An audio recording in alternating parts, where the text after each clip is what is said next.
Mythe sur les salles de sport, partie 4. Salut YouTube, alors voici une nouvelle vidéo donc sur ce que les gens vont penser en général donc dans les salles de sport ou ailleurs.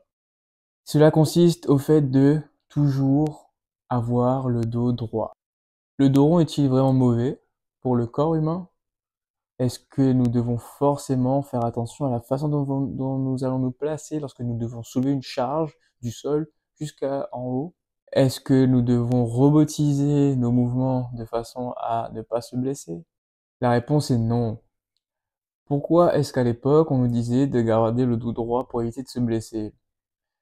Tout simplement parce que on remarquait, oui, que les personnes qui se blessaient le plus souvent étaient des personnes qui avaient une mauvaise posture au niveau de leur dos. Lorsqu'ils se blessaient, c'était généralement sur des postures avec un dos rond où la personne était mal placée. Or, le problème n'était pas forcément le positionnement de la personne, mais peut-être plutôt ses capacités musculaires. Pourquoi est-ce que le dos s'arrondit lorsque l'on soulève une charge? Généralement parce que soit nous n'avons pas la conscience corporelle et musculaire liée à ça, donc on a des schémas plutôt aléatoires, on va dire, sur la façon de soulever une charge, d'avoir cette posture du dos, tout simplement.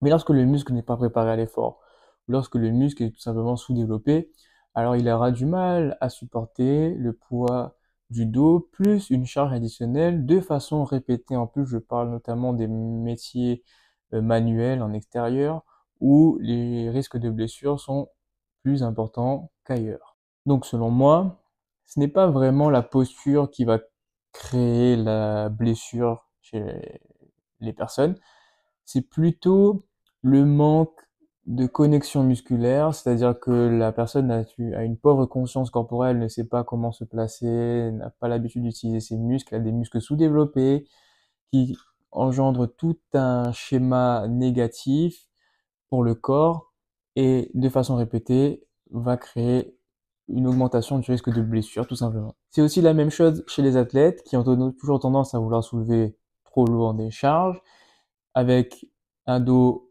plus rond que rond et qui vont ensuite donc subir la charge parce que le corps ne sera plus à même de supporter l'intensité du mouvement et de façon répétée. Donc ça peut créer des hernies discales, des problèmes musculaires, des lombalgies, etc. L'idée est simple, c'est de toujours travailler dans une intensité à une charge donnée que le corps peut supporter sans trop de difficultés. Le principe est de partir sur une surcharge progressive. Je vais commencer à 40 kg, je vois que j'arrive à faire mes répétitions correctement, et donc je vais ensuite partir sur du 50, 60, 70, peu importe, bref. Il n'y a pas de limite tant que la forme reste correcte. Et quand je parle d'une bonne exécution, je ne parle pas forcément d'un squat avec un dos rond ou d'un soulevé de terre avec un dos rond. On peut aussi parler du, du Jefferson curl, qui est donc un soulevé de terre avec un dos rond et des jambes tendues, donc tout ce qu'on cherche soi-disant à éviter, qui n'est pourtant pas un mauvais exercice en soi, tant que la capacité musculaire de la personne le permet. D'ailleurs, les personnes qui performent dans ce genre d'exercice ont moins de risques de blessure du dos, parce que ils arrivent avec leurs muscles à compenser cette position dans laquelle le corps se trouve, qui pourrait potentiellement amener à des risques de blessure. Il faut savoir que le corps humain, notamment donc où la colonne vertébrale, est censée pouvoir se mouvoir dans trois directions.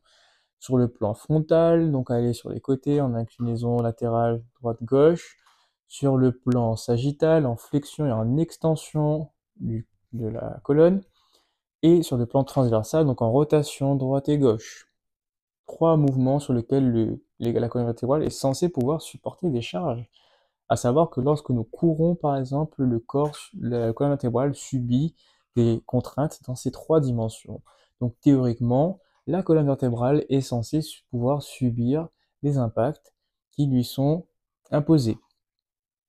Là où les personnes se blessent, c'est parce qu'il y a un déconditionnement à l'effort, les muscles ne sont plus prêts à encaisser autant de charges. Je parle des personnes qui sont par exemple assis au bureau 8 heures de temps, les étudiants comme moi actuellement qui passent tout leur temps assis, forcément au bout d'un moment on commence à sentir que ça tire, on est en position toujours avancée vers l'avant, les muscles sont tendus, ils ne sont pas en travail contraction, ils doivent supporter le dos toute la journée, d'accord? Et si en plus de ça, nous allons faire des mouvements qui ne sont pas adaptés aux muscles ou avec des charges qui ne sont pas adaptées, donc forcément le risque de blessure va augmenter.